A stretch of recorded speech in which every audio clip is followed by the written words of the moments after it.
Mereka tidak tahu akan keajaiban-keajaiban yang dirasakan seorang calon ibu saat merasakan gerakan dan kelihatan anak dalam kandungannya.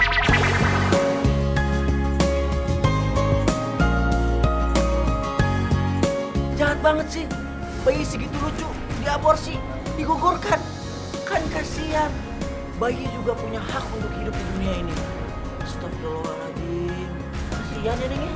Iya, tapi kan Kang, kalau misalnya si aborsi itu dilakukan untuk menyelamatkan nyawa ibunya tuh gimana tuh?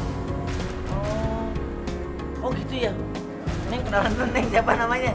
Siapa? Ria. Oh Ria. Iya. Wah iya juga ya pemirsa ya. Kalau misalnya aborsi itu dilakukan dengan alasan apa tadi, menyelamatkan nyawa si ibu. Wah benar juga ya. Wah kalau secara medis saya juga nggak ngerti. Ini kita lihat aja yuk liputannya seperti apa. Yuk. Belum aku. Jangan ya.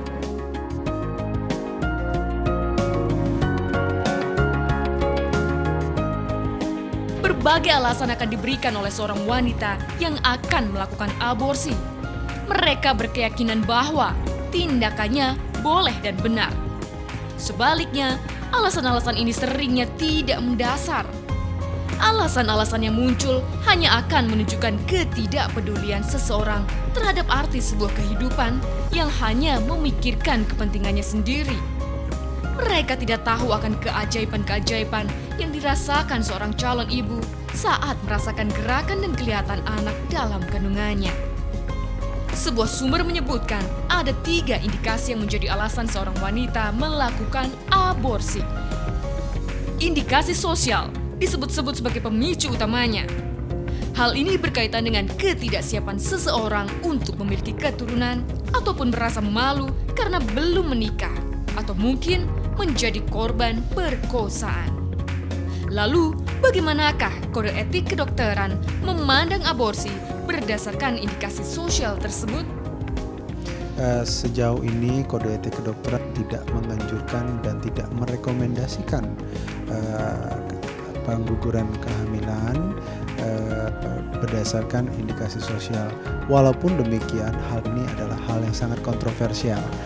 Ada orang yang menganggap bahwa hal ini suatu hal yang tentu tidak diperbolehkan karena dari aspek hukum, aspek etik dan lain sebagainya. Tapi ada juga orang yang mempunyai persepsi sekelompok orang yang mempunyai persepsi lain. Selain alasan indikasi sosial, ada pula indikasi genetik, di mana disinyalir sang jabang bayi yang dikandung memiliki cacat fisik ataupun mental yang sangat parah. Nah sekarang kalau itu dari segi etika, kalau alasan genetik itu kalau kita lihat dari segi etika itu tidak diperbolehkan karena genetik itu misalnya bayinya cacat, bayinya punya kelainan dan segala macam itu tidak merupakan indikasi. Dari segi hukum pun ya itu tidak diizinkan. Lalu akankah lain hukumnya bila seorang wanita menikah yang sedang mengandung dihadapkan pada kenyataan pahit bahwa penyakit menahun yang dideritanya akan semakin memburuk, bahkan bisa mengakibatkan kematian dikarenakan kehamilannya? Bagaimanakah kode etik kedokteran memandang aborsi dengan indikasi medis ini?